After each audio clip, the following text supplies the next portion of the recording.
Hello friends, welcome once again to Rick's Garage. What you see before you is one of those tire inflators. It's a 10-gallon version.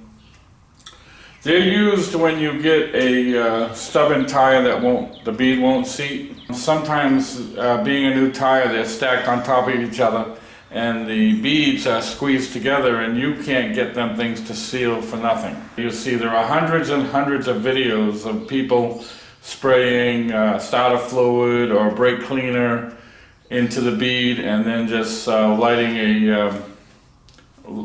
on fire and pop, the tire goes together. Very uncomfortable doing it.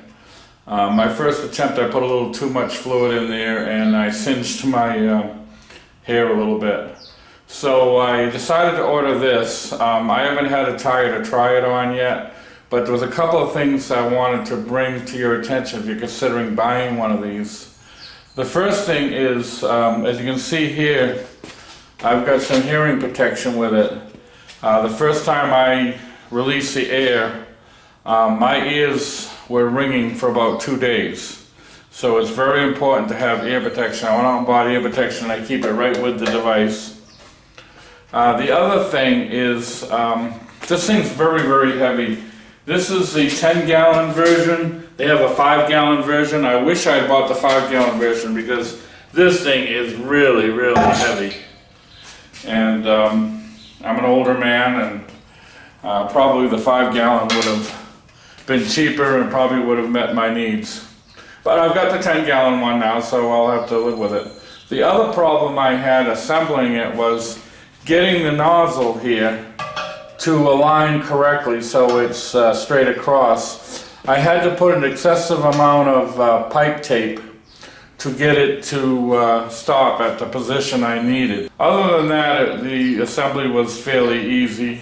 So my advice to you, if you're interested in one of these, is go with the 5-gallon one. It's not so heavy.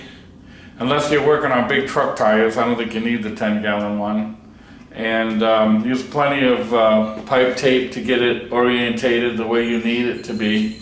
And make absolutely certain that you have hearing protections. Do not release this valve without hearing protection on, otherwise you'll be deaf for a day and a half like I was.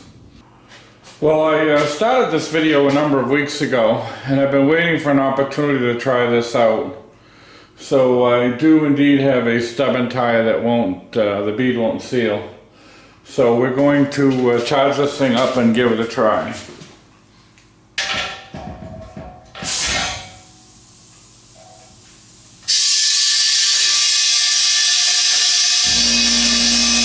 Okay, this thing is charged up. It's reading exactly 120 pounds, so I'm going to close the valve, disconnect the air line.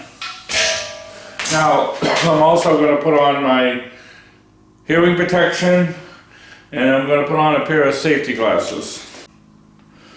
This is the tire I'm having trouble with. It's a brand new tire that just came in, and oftentimes new tires, the way they're stacked, the beads are too close together and it's difficult to get them to seat.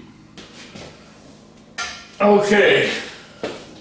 As I said, this thing's kind of heavy, so I'm going to hang it on this thing here, and I'm going to release this all at once, so hopefully the tire will seat. And mostly seated. So as you can see, it brought the bead up most all the way around, except for the spot where I had the device. And sure enough, yep, it's popping all together. So it did the job.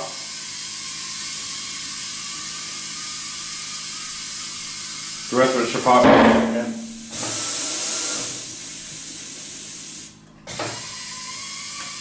So we gotta pump this up to 32 pounds.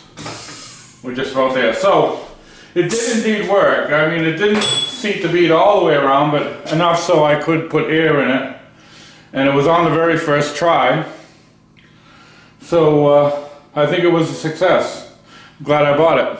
It's a lot better than using that fire method. The last time I tried that fire method, I singed some of my hair and my eyebrows as well. So this, I think, is a nice alternative. Well, that's all I've got. So thank you for watching, and I think this product is well worth buying.